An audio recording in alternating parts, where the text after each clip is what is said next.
मैं आप सभी का भगवद गीता के इस 105वें महत्वपूर्ण सेशन में हार्दिक स्वागत करता हूँ।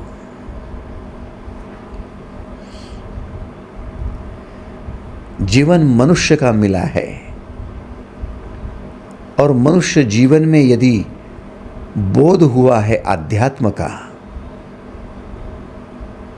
मनुष्य जीवन में यदि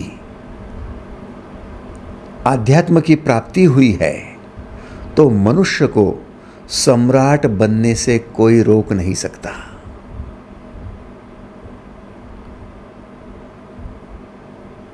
आप कहते हो ना, आई एम अनस्टॉपेबल, मुझे कोई रोक नहीं सकता। क्यों? क्योंकि मैं उस दिशा में मार्गस्थ हूं जो दिशा मुझे परम पद तक पहुंचा रही है। परम पद क्या है?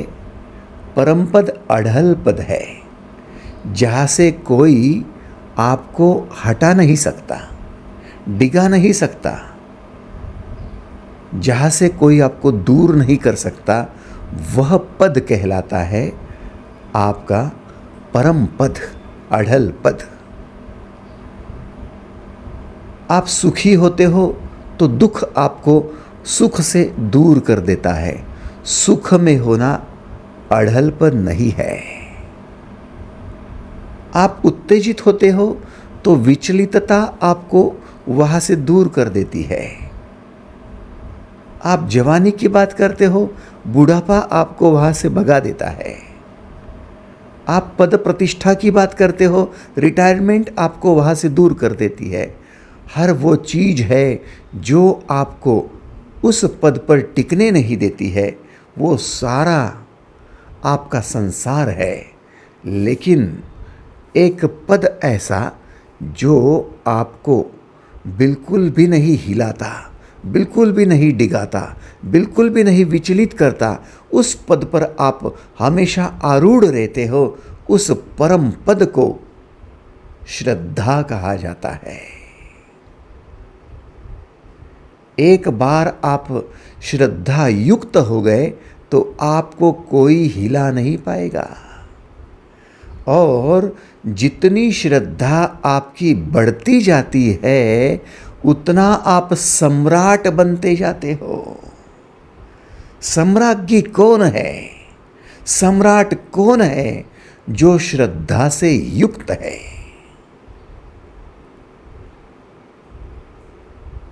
बड़ी महत्व की बात है।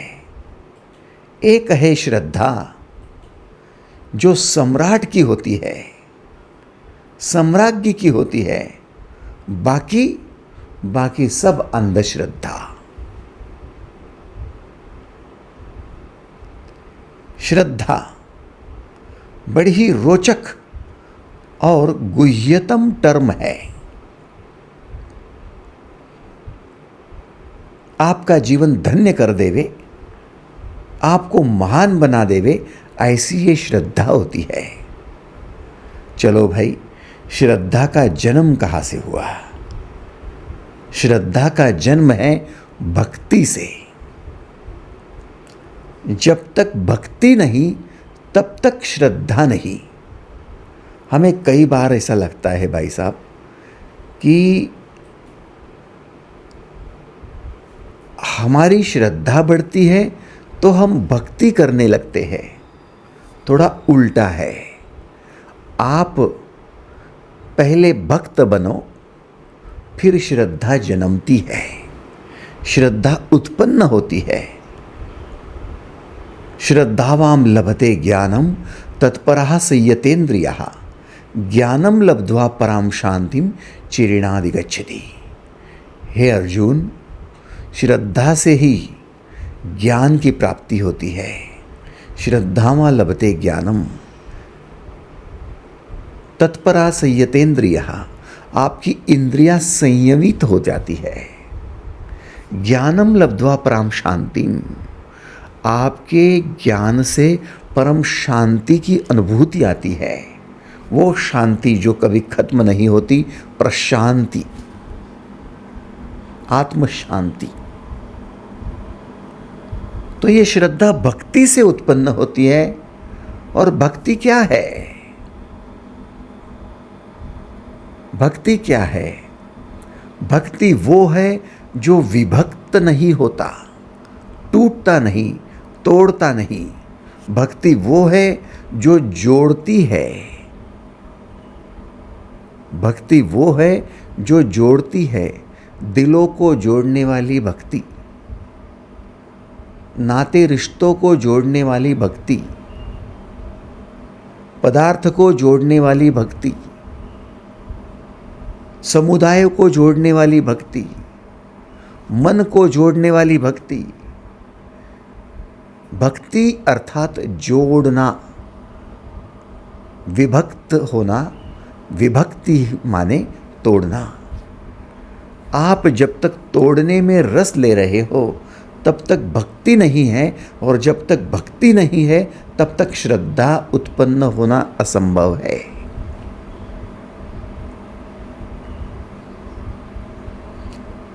जितना जितना आप किसी चीज को खंडित करते जाओ, विभक्त करते जाओ, तोड़ते जाओ, उतना उतना आप अंधश्रद्धा से भरते जाएंगे। जितना जितना आप जोड़ते जाओ, उतना उतना आप श्रद्धा से भरते जाओगे। बड़ी ही रोचक बात है, जितनी भक्ति आप में उतरेगी उतना ही आप श्रद्धावान होते जाओगे।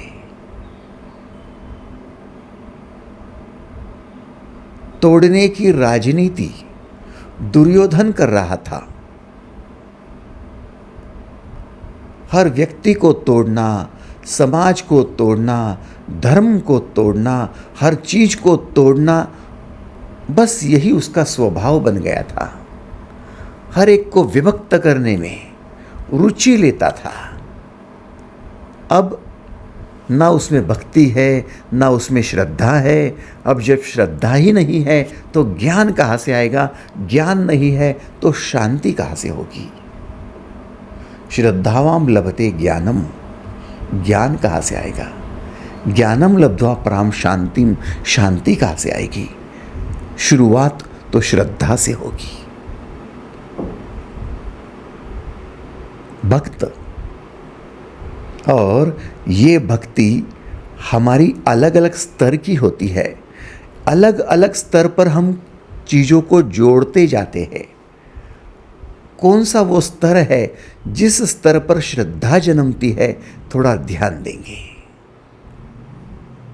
क्योंकि भक्ति तो है, लेकिन कुछ ऐसा जोड़ना जिससे कि आपकी भक्ति पराभक्ति हो जाए, प्रेमा भक्ति हो जाए, उसके लिए आपको गीता के राजविद्या, राजगुह्य योग में प्रवेश करना होगा। आप सोचेंगे कि भाई साहब, हम भी तो मंदिर जाते हैं, भक्ति करते हैं, हमने भी तो ईश्वर के साथ नाता जोड़ दिया। हाँ, जोड़ा है ना। मंदिर जाते हो तो आपने मूर्ति के साथ नाता जोड़ दिया। आप माता पिता के चरण स्पर्श करते हो, आपने उनसे नाता जोड़ दिया। माता पिता की भक्ति कर रहे हैं, गुरु की भक्ति करते हैं, हम नामस्मरण करते हैं, भक्ति करते हैं, अच्छी बात है। आप जब जब जहाँ जहाँ जुड़ रहे हो, भक्ति हो रही है, नहीं कौन कहता है? जोड़ना भक्ति है, तोड़ना विभक्ति है। लेकिन वह भक्ति जिस भक्ति पर पहुँचने पर आप श्रद्धायुक्त हो जाएंगे, ज्ञानवान हो जाएंगे, परम पद को पाएंगे, सम्राट बन जाएंगे, वो भक्ति आपको सिखाना है। क्योंकि जब आप भक्ति कर ही रहे हो तो सर्वसाधारण भक्ति क्यों भला करे, है ना? जब भक्ति कर ही रहे हो तो सर्वसाधारण भक्ति क्यों करें? पराभक्ति क्यों न करें? प्रेमा भक्ति क्यों न करें?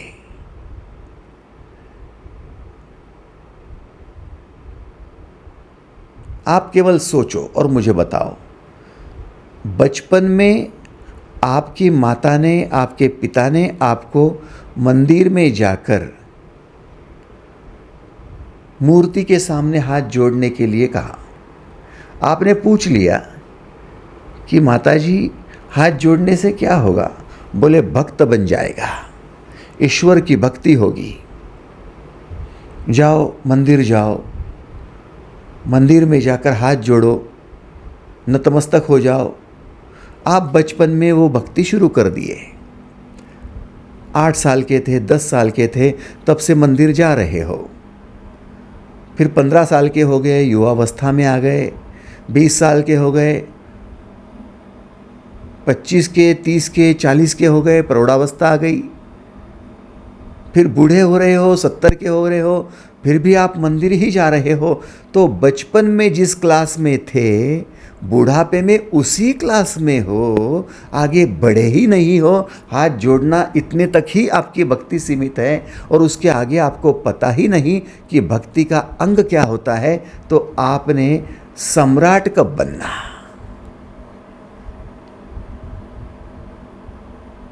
सोचो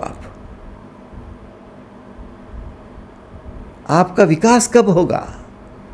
जैसे पहले क्लास में बैठे हो तो दूसरे क्लास में भी पहुंचना है, थर्ड में भी जाना है, फोर्थ में भी जाना है। एक एक करते करते आपको 10th पास करना है, 12th पास करना है, ग्रेजुएशन, पोस्ट ग्रेजुएशन, या फिर जीवन भर एक ही जगह रहेंगे? नहीं, हमें आगे यदि बढ़ना है, चरय वेती चलते रहो, तो आपको सर्वसाधारण गौणी भक्ति से आपको प्रेमा भक्ति में, पराभक्ति में भी पहुंचना है।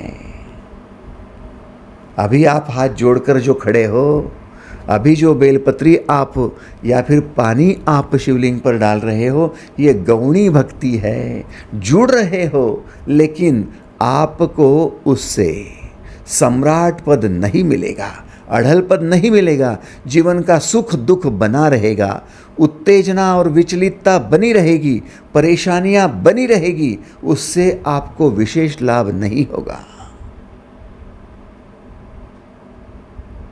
और इसीलिए आपको भगवान श्री राज विद्या देना चाहते हैं।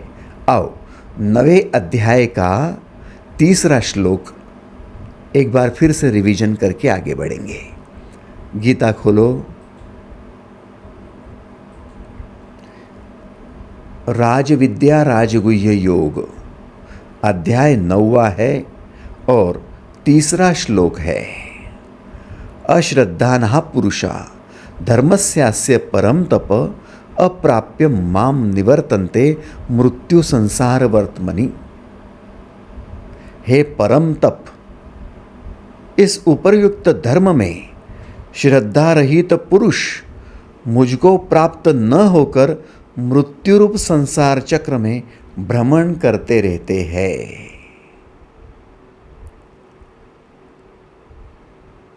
मृत्यु रूप संसार चक्र में भ्रमण करने वाले कौन हैं? जो श्रद्धा रहित है वो। अब श्रद्धा कहाँ है? श्रद्धा आपके उच्चतम जोड़ में है। जोड़ 4 प्रकार के हैं। एक है पदार्थ का जुड़ना, दूसरा है शरीर का जुड़ना, तीसरा है मन का जुड़ना और चौथा है आत्मा का जुड़ना।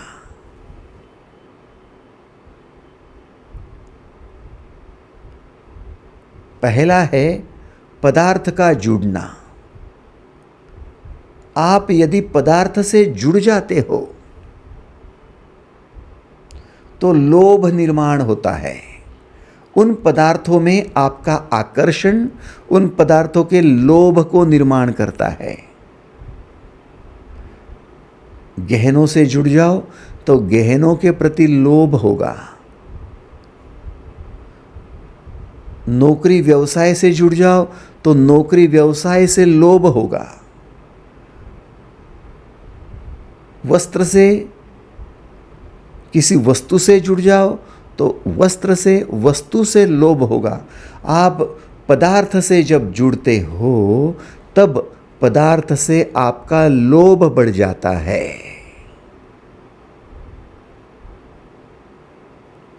यह है पदार्थ से जुड़ना। फिर है देह से जुड़ना, शरीर से जुड़ना। आप जब शरीर से जुड़ जाते हो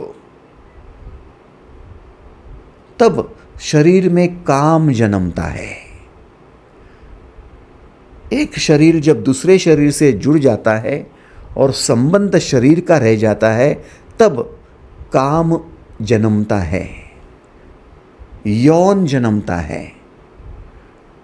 और उसी को हम काम के साथ जुड़ी हुई बातों को काम वासना भी कहते हैं कि वहाँ पर काम है, कहीं पर लोभ है तो कहीं पर काम है।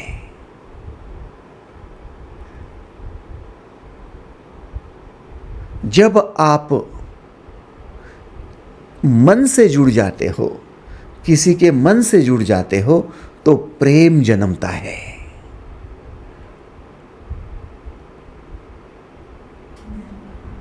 आप शरीर के परे, शरीर के भीतर जो सूक्ष्मतम मन है उस मन से जुड़ जाते हो किसी के, तब आप प्रेम निर्माण करते हो। बड़ी विशेष बात है। किसी के शरीर से जुड़ जाओ तो काम है, और उसी के शरीर के परे जो मन है उस मन से जुड़ जाओ तो प्रेम जन्मता है। और आत्मा से जुड़ जाओ तो श्रद्धा जन्मती है।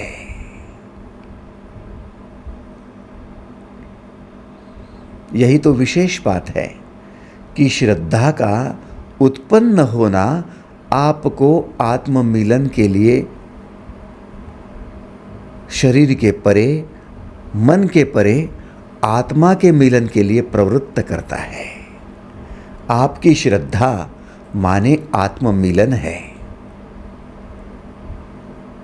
यही तो विशेष बात है।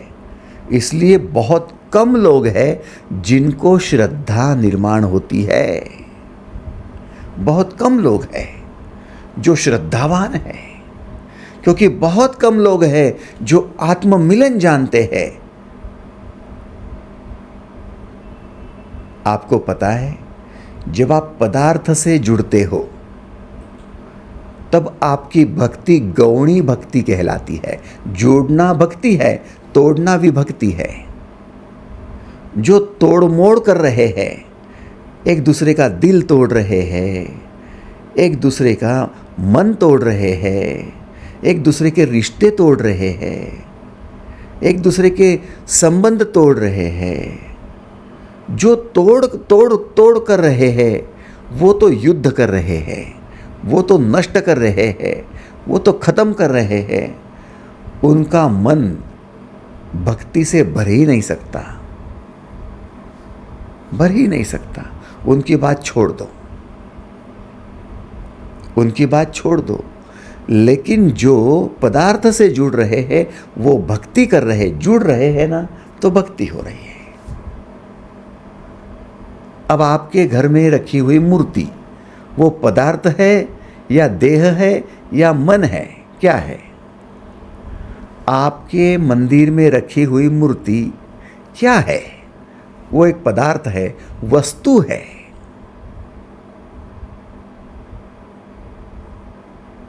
जैसे पृथ्वी पर कोई पत्थर है, वो पत्थर ऊपर फेंका तो फिर पृथ्वी की तरफ आकर्षित हो जाता है। गुरुत्व शक्ति की वजह से वो पृथ्वी पर आकर गिरता है। तो पृथ्वी भी एक बड़ा पत्थर है और उसके ऊपर आने वाला भी वो पत्थर है। जो निर्जीव है, जिसमें जीव नहीं है, वह हर वस्तु पदार्थ है। एग्रीड?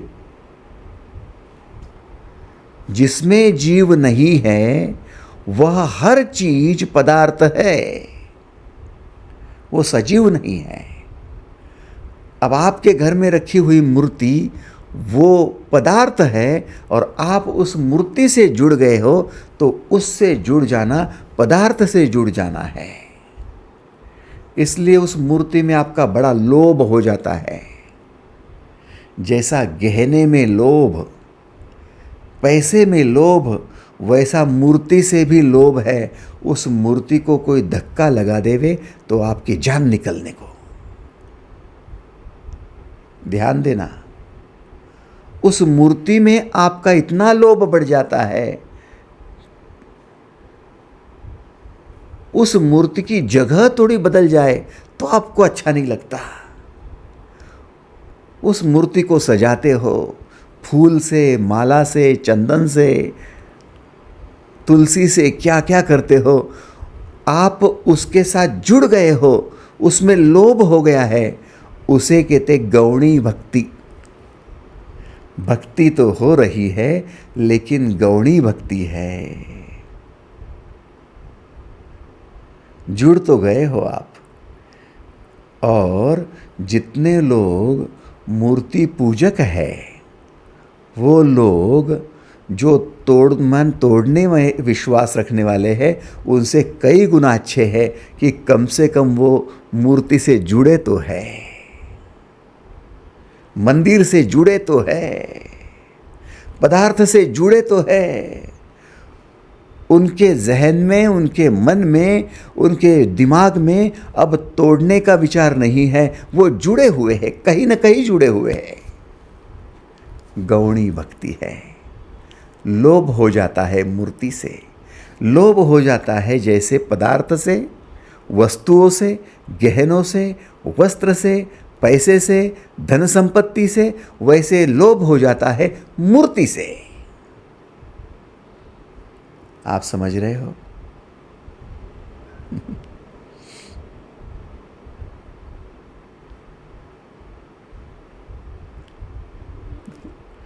नामदेव महाराज मंदिर गए और मंदिर में एक बूढ़ा आदमी था जो शिवलिंग पर पैर देकर सोया था। जैसे ही इन्होंने देखा तो इतने चीखे, इतने क्रोधित हो उठे कि हमारी मूर्ति पर पैर देकर सोए हो, कुछ तो शर्म करो, कुछ तो विचार करो। अरे बूढ़े हो गए हो लेकिन अभी तक समझ नहीं आई, अभी तक अकल नहीं आई, मूर्ति पर पैर देकर सोए हो।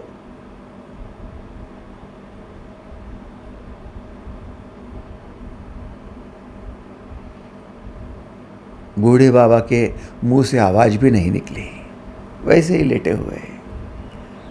अब ये जाकर उनको हिलाते हैं, हे उठो उठो, कहाँ पैर दिया है, रखा है पता है आपको, क्या कर रहे हो पता है आपको। बूढ़े बाबा क्षीण स्वर में कहते हैं, मुझे सचमुच पता नहीं क्या है। बोले आपने पैर शिवलिंग पर रखे हैं, हटाओ उनको। बोले मुझसे तो नहीं हटते, तू ही हटा दे, बूढ़ा हूं, पैर हटा नहीं सकता ना, मुझ में ताकत नहीं है। कहते हैं नामदेव महाराज ने उनके पैर हटाए और जहां पर रखे वहां एक शिवलिंग उत्पन्न हो गया। और जगह हटाए तो वहां शिवलिंग उत्पन्न हो गया। तो कहते हैं कि मंदिर में सब जगह शिवलिंग हो गए। अब उनको आश्चर्य लगा। अब सोचने लगे कि ये कोई विशेष महात्मन होंगे जो मुझे कुछ समझाना चाहते हैं, सिखाना चाहते हैं। हाथ जोड़कर खड़े रहे कि मैं जहां भी आपके पैर रख देता हूं वहां शिवलिंग उत्पन्न हो जाता है। आप है कौन? बोले मेरी बात छोड़, मैं कौन हूं, मुझे बता कि तू जहां खड़ा है क्या वो सत्ता शिव की नहीं है? तू जहां जहां भी पैर रखता है वहां शिव की सत्ता नहीं है क्या? और शिव की सत्ता और शिवलिंग कोई अलग है क्या? इस विश्व में जहां भी तू खड़ा होता है, जहां बैठता है, वह सब शिव की सत्ता है। सभी जगह ईश्वर है, सभी जगह परमात्मा है, सभी जगह परमेश्वर है। तो तूने ऐसा कैसे सोच लिया कि इस मूर्ति में ही वो है, बाकी जगह है नहीं?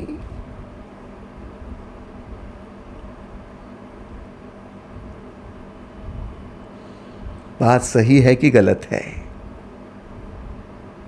लेकिन लोभ हो जाता है। एक शिवलिंग के साथ लोभ है और शिव की इतनी बड़ी सत्ता है, उसके तरफ ध्यान ही नहीं, उसे कहते अंधश्रद्धा।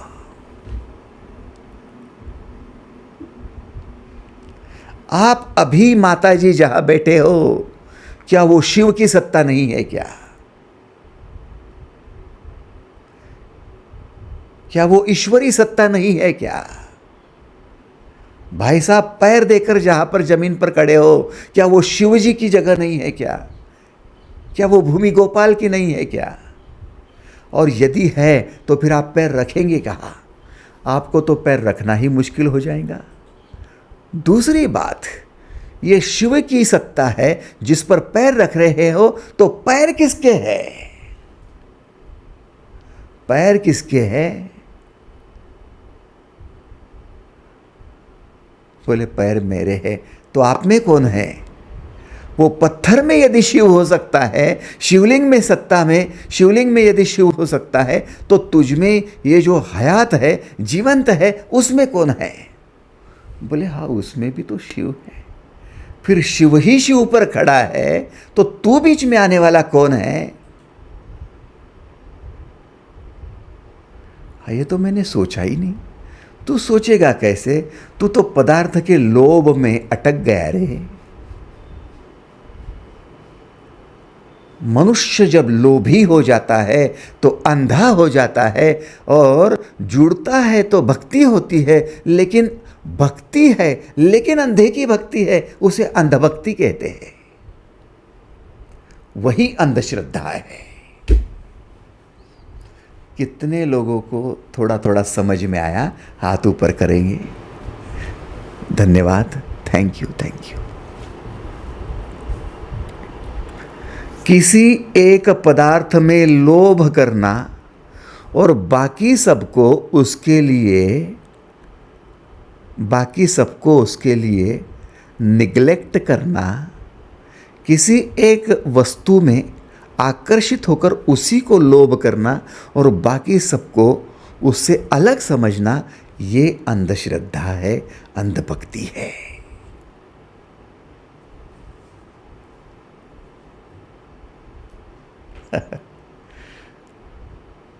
नामदेव महाराज को तो गुरुजी मिल गए। गुरुजी ने तो ज्ञान दे दिया कि जिस पर पैर रखता है वो भी शिव की सत्ता है, और जो पैर रखे जा रहे हैं वो भी शिव की सत्ता है, और इस विश्व में जहाँ देखो वहाँ शिव है, शिव के अलावा कुछ नहीं है, तो बाकी रहा ही क्या है? मनोबुद्धि अहंकार चित्तानि नाहम, न च श्रोत्र जिह्वे न च घ्राण नेत्रे, न च व्योम भूमिर्न तेजो न वायु, चिदानंद रूपा शिवोहम शिवोहम। सब शिव है, अब कुछ बचा ही नहीं है। वो हो गया उनका परम पद। अब उनकी श्रद्धा को ना कोई डिगा पाएगा। अब जहां पैर रखेंगे वहां शिव है, जो रखेगा वो शिव है, जो खाएंगे वो शिव है, जो खाया जाएगा वो शिव है, देखा जाएगा वो शिव है। शिव के अलावा कुछ भी नहीं है। वही ब्रह्म है, वही शिव है।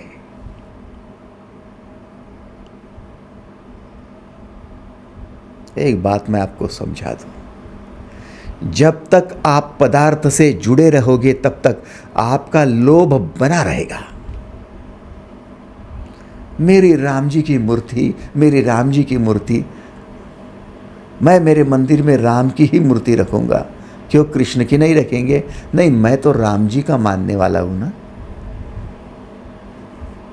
मैं कृष्ण का भक्त हूं तो कृष्ण ही मेरे हैं। मैं शिव की मूर्ति कैसे रखूं?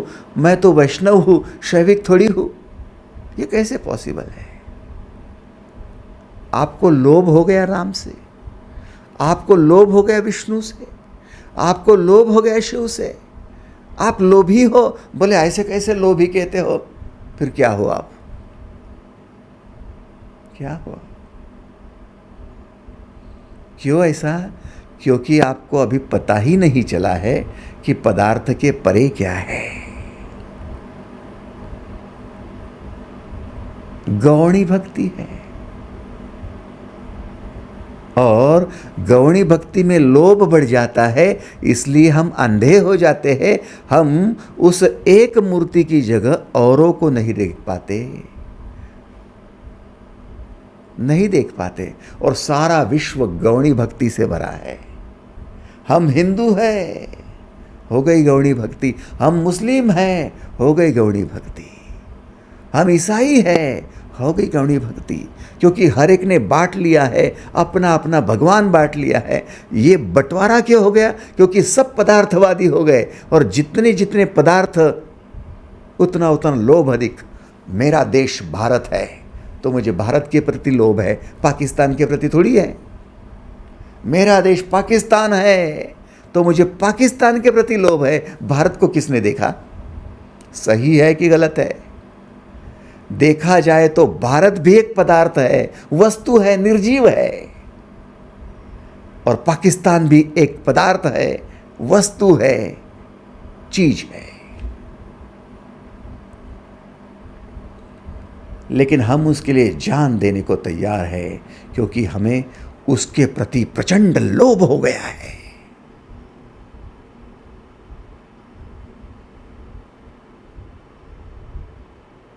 जितना लोभ अधिक उतना अंधत्व अधिक। एक मां को जब बेटे के प्रति लोभ हो जाता है तो पड़ोसी का बेटा बेटा नहीं दिखता, देवरानी का जेठानी का बेटा बेटा नहीं दिखता, अपना ही बेटा। ये तो ऐसी बात हो गई कि गांधारी ने अपने आंखों पर पट्टी बांध ली है। बस दुर्योधन, दुशासन, कौरव ही अपने बेटे हैं, पांडव कहाँ अपने बेटे हैं।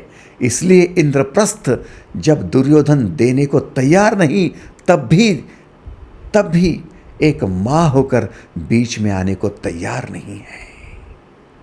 अंधभक्ति है ये। धृतराष्ट्र अपने बेटे के इस गलती को सुधारने को तैयार नहीं, अंधभक्ति है ये, लोभ है ये। अन्य लोगों को साफ साफ दिखाई दे रहा, उसको नहीं दिखाई दे रहा। क्यों? क्योंकि वो लोभ में अटका हुआ अंधश्रद्धा से भरा हुआ है। श्रद्धा और अंधश्रद्धा, जब तक आत्मा का मिलन नहीं होगा, आत्मा से जुड़ेंगे नहीं, तब तक श्रद्धा नहीं। मन से जुड़ेंगे नहीं तब तक प्रेम नहीं, देह से जुड़ेंगे नहीं तब तक यौन नहीं। केवल पदार्थ से जुड़े हो, लोभ से भरे हो, तब तक केवल आप अंधभक्ति करते रहोगे, अंधश्रद्धा से भरोगे।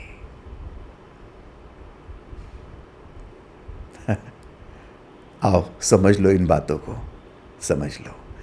भगवद गीता के 9वें अध्याय के 4थे श्लोक में प्रवेश करो।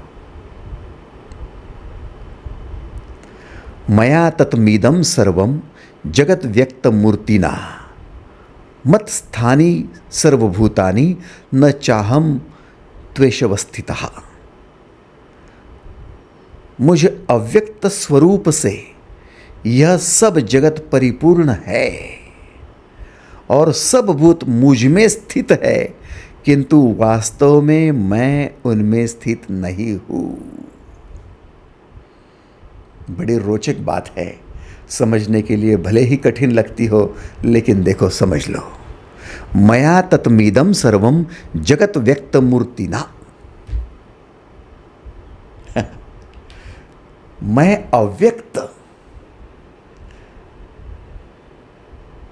अव्यक्त, जिसकी वजह से सारा जगत परिपूर्ण है। किसकी बात हो रही है? अव्यक्त की, आत्मा की। और आत्म मिलन से श्रद्धा जन्मने वाली है, और इस आत्मा से, इस अदृश्य अव्यक्त निराकार निर्गुण, ऐसे इस ऊर्जा से ही मन जन्मता है, उसी से देह जन्मता है, उसी से पदार्थ जन्मता है, और हम उसमें अटक जाते हैं।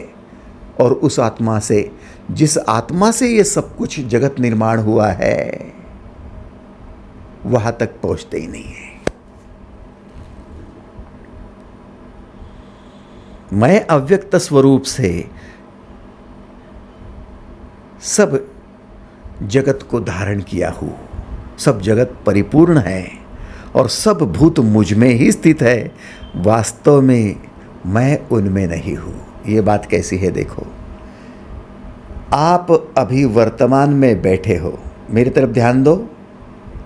आप अभी वर्तमान में बैठे हो और आपका बीत गया जो कल, बीत गया जो परसों, बीत गया जो 1 साल, आपका बीत गया 10 साल, आपका बीत गया 25 साल, जो जो बीत गया वो अतीत आपसे जुड़ा है। यस और नो? आप वर्तमान में यहाँ बैठे हो और आपका बचपन का या फिर जन्म का या फिर पिछला जितना भी अतीत है वो सब आपसे जुड़ा है, सब आपसे जुड़ा है। आप ही की वजह से वो अतीत बन गया है, लेकिन अभी आप वर्तमान में स्थित हो। अब इस क्षण आप अतीत में कहाँ स्थित हो? अतीत तो बीत गया, आपसे है, लेकिन आप वर्तमान में हो, आप उसमें अब नहीं हो। 10 साल के आपकी उम्र, क्या आज आप 10 साल के हो? वो तो बीत गया, ख़त्म हो गया, वो तो पीछे चला गया, आप उसमें स्थित नहीं हो। एक्सटेंशन आपका है, लेकिन आप यहाँ पर हो। भले एक्सटेंशन कितना भी हो, लेकिन आप उसमें नहीं हो। आपसे वो है, लेकिन आप उसमें नहीं हो। आप समझ रहे हो? थोड़ा समझने की और चेष्टा करो। सूर्य है और सूर्य बहुत दूर है और सूर्य से प्रकाश आप तक आ रहा है, पृथ्वी तक आ रहा है। उस प्रकाश, ये प्रकाश सूर्य का एक्सटेंशन है, सूर्य से निकला हुआ है। और जो प्रकाश का एक कण सूर्य से निकला, वो सफ़र करते करते करते करते इतना दूर पृथ्वी पर आप तक आ पहुंचा। अब वो सूर्य का एक्सटेंशन है, लेकिन सूर्य जिस जगह है वह है, वो सब एक्सटेंशन है, उसका फैलाव है। वास्तव में अब वो एक्सटेंशन हो गया, सूर्य से निर्माण हो गया, लेकिन सूर्य अपनी जगह है। वास्तव में मैं उनमें स्थित नहीं हूँ। जो किरण मुझसे निकल गया वो निकल गया, मैं उसमें स्थित नहीं, मैं तो यहाँ हूँ। वो तो मुझसे एक्सटेंशन है, निकल गया।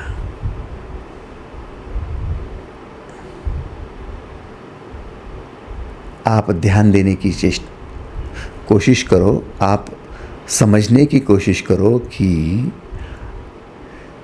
जो संपूर्ण आकाश है, उस आकाश के तले ही सर्वभूत है और सर्वभूत उसमें ही जन्मते हैं, उसमें ही मरते हैं।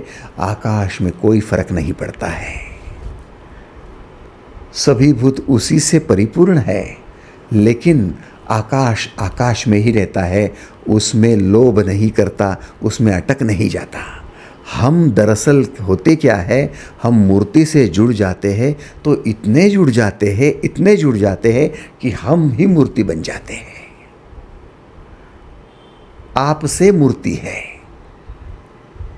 एक्सटेंशन आपका है।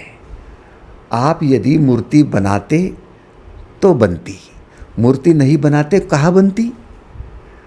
आप मूर्ति की पूजा कर रहे तो पूजा हो रही है, नहीं करते तो कहाँ पूजा होती? सोचो आप, आपकी वजह से मूर्ति है। अब आप इतना लोभ करते हो मूर्ति में कि खुद को भूल जाते हो और मूर्ति बन जाते हो। खुद को भूलते हो, मूर्ति बन जाते हो। सूर्य से निकली है किरणें, सूर्य अपनी ही जगह स्थित है, इसलिए और किरणों को निर्माण करता है। अपना स्थान न छोड़ो, अपना स्थान छोड़कर जो आपने निर्माण किया है उसको चिपक जाओगे तो आप कौन है वो ही भूल जाओगे। आपने मकान बनाया और मकान को ही चिपक गए तो आप नया मकान कहाँ से बनाओगे? आप मुक्त रहोगे तब आप एक मकान बनाया है दूसरा भी बना पाओगे, तीसरा भी बना पाओगे। आप जब तक मुक्त हो तब तक एक नहीं हजारों मकान बनाओगे, लेकिन जिस मकान को आपने बनाया है उसी को चिपक जाओगे तो दूसरा कैसा बनेगा? आप समझ रहे हो?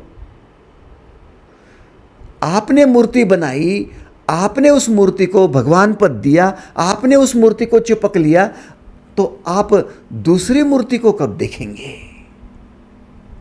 आपने राम की मूर्ति बनाई, आपने राम की मूर्ति को चिपकना ठीक समझा, आप कृष्ण की मूर्ति को कब देखेंगे?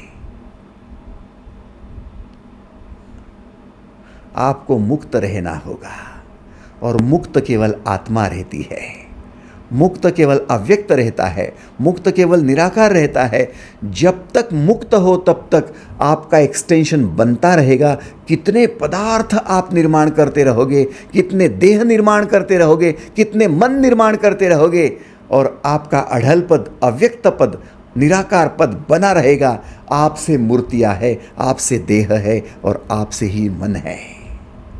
लेकिन आप इतने चिपक जाते हो मूर्ति से कि मूर्ति के अलावा कुछ है ही नहीं, उसी में लोभ है, इसलिए आप वहाँ परेशान रहते हो। मूर्ति भंग हो जाती है तो जैसे आप भंग हो जाते हो। मूर्ति टूटती है तो आपको लगता है मैं ही टूट गया। पैसा टूटता है, आपको लगता है मैं ही टूट गया। अब जीने से क्या फ़ायदा, दुख ही दुख है। मकान टूट गया, वस्तु के टूटने पर आप टूट जाते हो, देह के टूटने पर आप टूट जाते हो, मन के टूटने पर आप टूटते हो, क्योंकि उसमें चिपक गए हो। आप अव्यक्त हो। सम्राट पद दे रहे हैं, आपकी वजह से सब है। मया तत्मीदम सर्वम जगत व्यक्त मूर्तिना मत स्थानी सर्वभूतानि न चाहम त्वेषवस्थितः। मुझ अव्यक्त स्वरूप से यह सब जगत परिपूर्ण है, सब भूत मुझ में स्थित है, वह किंतु वास्तव में मैं उनमें स्थित नहीं हूं।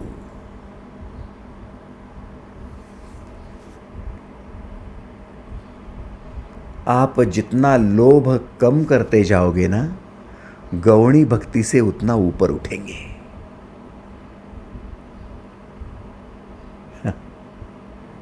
मूर्ति आपकी बनाई है, हाथ जोड़ लेना, धन्यवाद मैं आपसे जुड़ गया। मूर्ति दूसरे की बनाई है, आपने हाथ जोड़ लिए, धन्यवाद मैं आपसे जुड़ गया। मूर्ति इसकी है या उसकी है या उसकी है या उसकी है, क्या लेना देना है। मूर्तियाँ है, अनेकों मूर्तियाँ है, बनती गई, हाथ जोड़ते गए। इसलिए हमारी भारतवर्ष में 33 करोड़ देवताओं का जिक्र किया गया। देवता एक नहीं 33 करोड़ है, और 33 करोड़ मूर्तियां बना लो, सब अपनी है। क्यों? क्योंकि सब में, सब भूतों में मैं विराजमान हूं। वो अव्यक्त, वो आत्मा, वो सम्राट, वो अडल, वो परम। जब तक ये भाव आप में नहीं आता है कि सब में मैं विराजमान हूं, तब तक श्रद्धा से भर नहीं सकते। जब तक ये भाव आपने पकड़ रखा है कि इसमें ही मैं हूं और वही मेरा है, तब तक आप लोभी ही रहोगे। आपका लोभ खत्म नहीं होगा और आप सम्राट बन ही नहीं सकते। जैसे सम्राट कहता है, सब जातियां मेरी,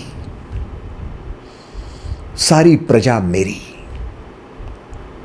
सारे मजहब मेरे, सारे लोग मेरे, चाहे उसमें कुछ पुरुष हो, कुछ महिलाएं हो, कुछ बच्चे हो, कुछ बूढ़े हो, कोई गरीब हो, कोई अमीर हो, सब मेरे। सम्राट के लिए सब उसके है, क्योंकि सम्राट का अढ़ल पद है, परम पद है। सम्राट की वजह से सब है, सम्राट का एक्सटेंशन सब है, लेकिन सम्राट अपनी जगह स्थित है। वो किसी को जाकर बिलकता नहीं, चिपकता नहीं है। इसलिए वो सम्राट सबको खुशियां दे सकता है। वास्तव में मैं उनमें स्थित नहीं हूं। समझ रहे हो आप?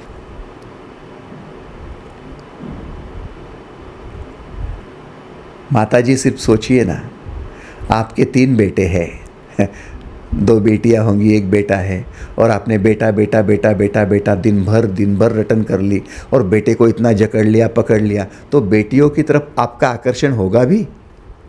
होगा क्या? फिर आप माँ क्या केवल बेटे की है और बेटियों ने कहा जाना? फिर सम्राज्ञी कैसे कहलाएंगी? आपका वो तीनों एक्सटेंशन है, लेकिन आप उनमें स्थित न रहो, आप अपने में स्थित रहो। यही तो आत्ममिलन है, अपने में स्थित रहना। मन एक्सटेंशन है, शरीर एक्सटेंशन है, पदार्थ एक्सटेंशन है। सबको आप भले ही ताकत दो, शक्ति दो, संरक्षण करो, लेकिन स्थित अपने आप में रहो। यही तो विशेष बात है। सम्राट पद की बात चल रही है। हमारा होता क्या है? हम वस्तुओं में आकर्षित होते हैं। हो जाओ ना भाई, कोई बात नहीं। 4 जगह आप आकर्षित होने वाले हैं, पदार्थ में, शरीर में, मन में, आत्मा में। होना ही है, आकर्षण का सिद्धांत है, लॉ ऑफ अट्रैक्शन है, होना ही है। हो जाओ, आकर्षित होना स्वभाव है आपका, तो फिर हो गए आप पदार्थ की तरफ। लेकिन उसमें खो न जाओ, उसमें खो न जाओ। देह की तरफ आकर्षित हो गए, इतना देह देह कर रहे हैं कि पत्नी को इतना पकड़ रखा है, पति को इतना पकड़ रहा है कि पति और पत्नी के अलावा कुछ दिखता ही नहीं है, देह के अलावा कुछ दिखता ही नहीं है, यौन के अलावा, सेक्स के अलावा कुछ दिखता ही नहीं है। क्या बात है? सब भूत मेरी वजह से है, लेकिन वास्तव में मैं उनमें स्थित नहीं हूं। हाँ, ऊर्जा की वजह से देह का मिलन हो भी जाएगा, लेकिन उसमें अटकना नहीं है, उसमें रुकना नहीं है। चरय वेति चरय वेति, चलते रहो चलते रहो चलते रहो चलते रहो चलते रहो।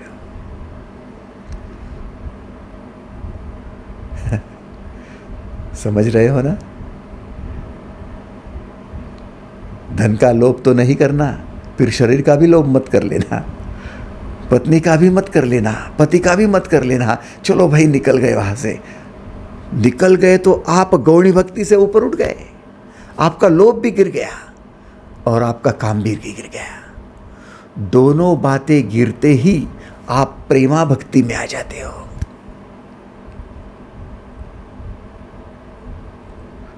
प्रेमा भक्ति आपके प्रेम की परीक्षा होती है।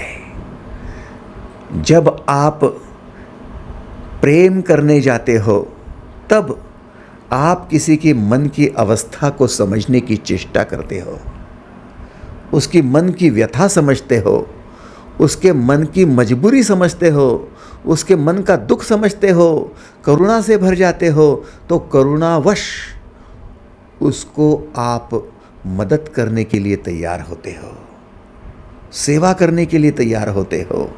करुणावश आप उसकी हर चीज को समझकर उसे ऊपर उठाने के लिए तैयार होते हो।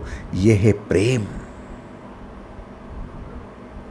प्रेम का अर्थ है हर व्यक्ति को आनंद तक पहुंचाने की चेष्टा करना। प्रेम का अर्थ है आपके संपर्क में आए हुए हर एक जीव को आनंद तक पहुंचाने की चेष्टा करना। कितने लोगों को स्वीकार है? हाथ ऊपर करेंगे। धन्यवाद, थैंक यू, थैंक यू। अब आप बैठे हो, आपके परिवार का सदस्य है और उससे प्रेम कर रहे हो। मतलब क्या कर रहे हो? उसको आनंद तक पहुंचाना है। बोले बेटा पढ़ाई नहीं कर रहा है और मैं उसका कान खींचती हूँ, तो ये तो उसके साथ जाती हो गई। नहीं, उसका आनंद कहाँ छुपा है उसे पता नहीं, और उसके लिए उसकी कान खिंचाई चल रही है, वो भी प्रेम ही है। प्रेम में केवल लाड नहीं होता, प्रेम में समीक्षा भी होती है। समीक्षा का अर्थ उसकी गलतियां बताने का धैर्य। प्रेम का अर्थ है आनंद तक पहुंचाना, और उसके लिए आप उसका कौतुक भी करते हो, उसकी सराहना भी करते हो, तो साथ में उसकी समीक्षा भी करते हो कि यहाँ गलत है तो यहाँ सुधारो, चलो ऊपर उठो। तो जब आप किसी के मन से जुड़ जाते हो तो प्रेम करो। यदि आप प्रेम नहीं करेंगे और मन से जुड़ जाओगे तो मोह होने की बड़ी संभावना है। जैसे मूर्ति से जुड़ जाते हो और उसे चिपक कर रहते हो तो लोभ बढ़ जाता है, अंधभक्ति होती है। वैसे ही आप प्रेम करने जा रहे हो लेकिन मोहित हो गए किसी व्यक्ति से तो आप अंधभक्ति करने लगेंगे। प्रेम की जगह अंधभक्ति, मूर्ति पूजा की जगह अंधभक्ति, देह मिलन की जगह अंधभक्ति, और यही अंधश्रद्धाएं है। आपने देखा है जितनी जितनी अंधश्रद्धाओं को आप जानते हो वो सारी अंधश्रद्धा का जन्म इसी से हुआ है, या तो लोभ, या तो काम, या तो मोह। लोभ होता है पदार्थ से, काम होता है शरीर से, और मोह होता है मन से। इन तीनों बातों में यदि आप अटक जाते हो तो आप मुक्त नहीं रहते, अव्यक्त पर ब्रह्म नहीं रहते, और फिर श्रद्धा नहीं पनपती, और फिर ये काम, ये लोभ और मोह के चलते हुए आप अंधश्रद्धा से भर जाते हो। आज दिन भर केवल इतना ही आपने ध्यान देना, निरीक्षण करना कि जितनी भी अंधश्रद्धाएं आप देख रहे हो अपने खुद में या दूसरों में, वो या तो लोभ, या तो काम, या तो मोह से भरी है या नहीं। आपके ख्याल में आएगा, हाँ ये अंधश्रद्धा है, इससे भरी है। आकर्षण तो होना ही है भाई साहब, इसलिए बार बार आप अंधश्रद्धा के स्तर पर जाओगे। आपको खुद को ऊपर उठाना है। सुल्तान की लड़ाई खुद से है। मेरी साधना क्या है मैं बताता हूं। बार बार मैं अंधश्रद्धा की खाई में गिरने जाता हूं और बार बार मैं खुद को उठाता हूं, बार बार ऊपर उठाता हूं और बार बार उस अढ़ल पद में लाता हूं, बार बार श्रद्धा में स्थापित कर देता हूं। यही मेरी साधना है, यही आपको साधना करनी होगी।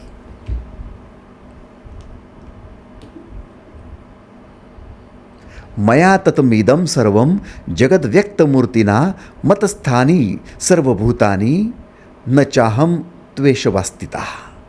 मुझ अव्यक्त स्वरूप से यह सब जगत परिपूर्ण है। मुझसे ही मन है, मुझसे ही शरीर है, मुझसे ही पदार्थ है। ये सब भूत मुझ में स्थित है, किंतु वास्तव में मैं उनमें स्थित नहीं हूँ। मैं बिल्कुल सेपरेट हूँ। श्वास आपके भीतर आई, जीवन दिया, श्वास बाहर चली गई। श्वास की वजह से है, लेकिन ढूंढने जाओ श्वास कहाँ है, कहाँ है, कहाँ है, कहाँ है, अंदर कहीं नहीं मिलेगी। तो श्वास की बात चल रही है, स्थूल श्वास की बात चल रही है।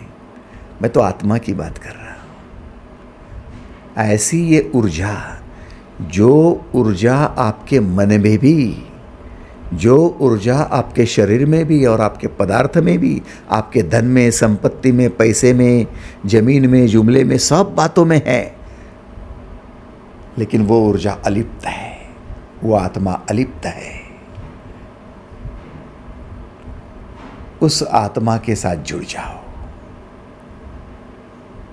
लेकिन हम मूर्ति से, हम वस्तुओं से उपराम होंगे तब ना, लोभ से बाहर आएंगे तब ना, हम देह से बाहर आएंगे तब ना, काम से बाहर आएंगे तब ना, हम मोह से बाहर आएंगे, मन से बाहर आएंगे तब ना, तब जाकर ये काम होगा और तब जाकर आपकी श्रद्धा पक्की होने वाली है। श्रद्धावाम लभते ज्ञानम, तब ज्ञान होगा, ब्रह्म ज्ञान।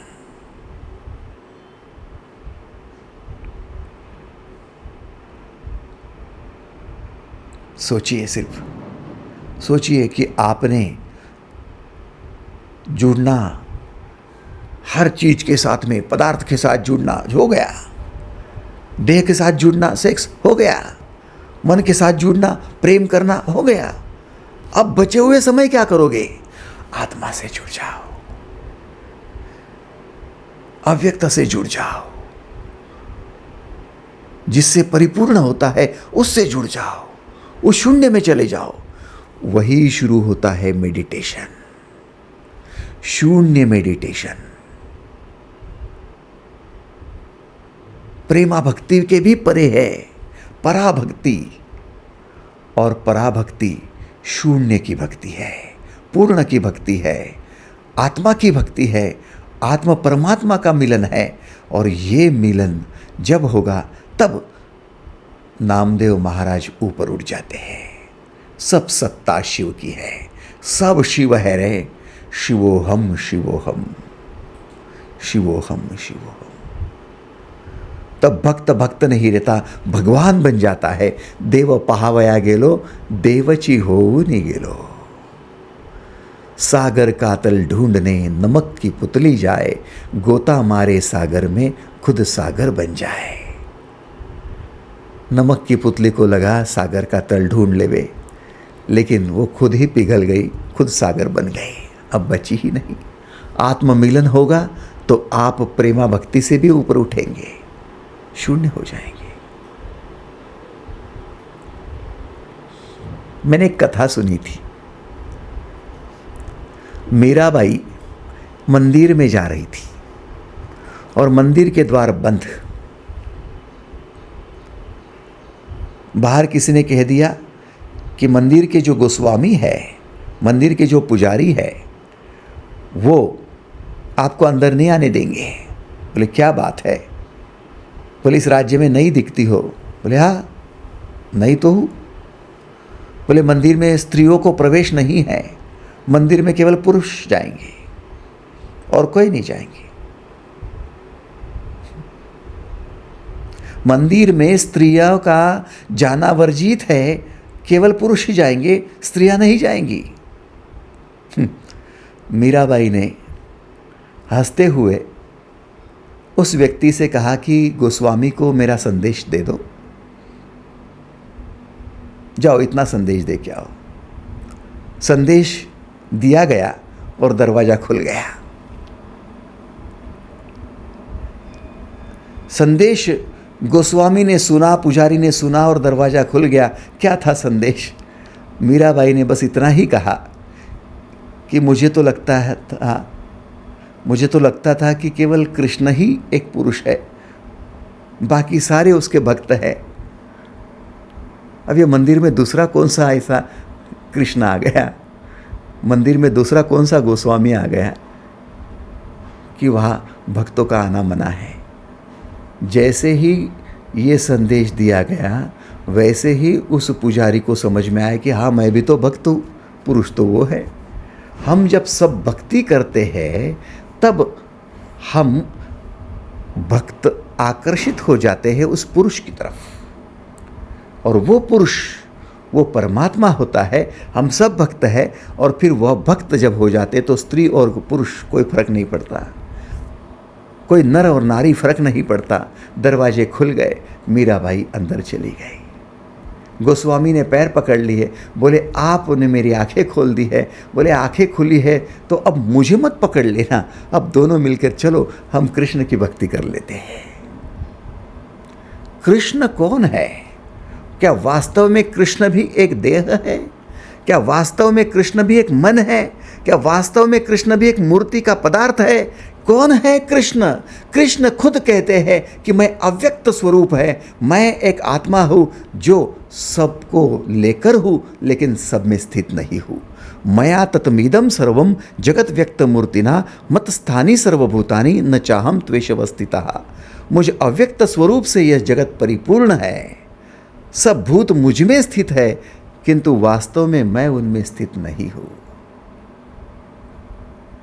आपको इस पद में आना है, आपको सम्राट बनना है, इसलिए आप खुद इस कृष्ण की बात को मानकर अपने आप को आज डिक्लेरेशन दे दे, मैं शिव हूँ,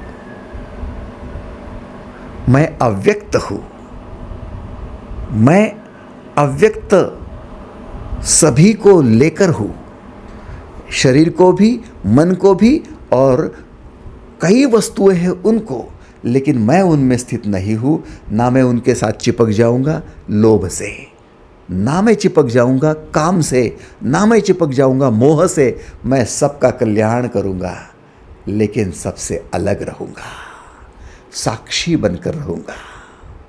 कितने लोगों को स्वीकार है? हाथ ऊपर करेंगे।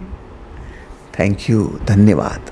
सबके लिए करो, सबका करो, सबका भला करो, लेकिन सबसे अलग रहकर, क्योंकि उनमें से किसी एक का हो जाओगे तो दूसरे का भला करने से वंचित रह जाओगे। सम्राट कभी किसी एक का नहीं होता, किसी एक पक्ष का नहीं होता, इसलिए वो निष्पक्ष हो जाता है। निष्पक्ष सब पक्षों का है। आप समझ रहे हो? निष्पक्ष इसका मतलब किसी पक्ष का नहीं, लेकिन किसी पक्ष का नहीं तो आप कहेंगे तो ये तो किसी का नहीं है, लेकिन जो किसी का नहीं वही सभी का है। निष्पक्ष सभी का है। पक्ष लेने वाला पक्षपाती हो जाता है, वो सबका नहीं रहता। वो किसी एक के लोभ में, एक के काम में, एक के मोह में अटक जाता है। आपको निष्पक्ष होना होगा। बच्चों के लिए निष्पक्ष हो जाओ, सब बच्चे आपके हैं। भाई बहनों के लिए निष्पक्ष हो जाओ, पड़ोसियों के लिए निष्पक्ष हो जाओ, सभी जाति धर्मों मजहबों के लिए निष्पक्ष हो जाओ, सभी देशों के लिए, मानव के लिए, अन्य पशुओं के लिए निष्पक्ष हो जाओ, सबके लिए निष्पक्ष हो जाओ। आप कृष्ण हो गए।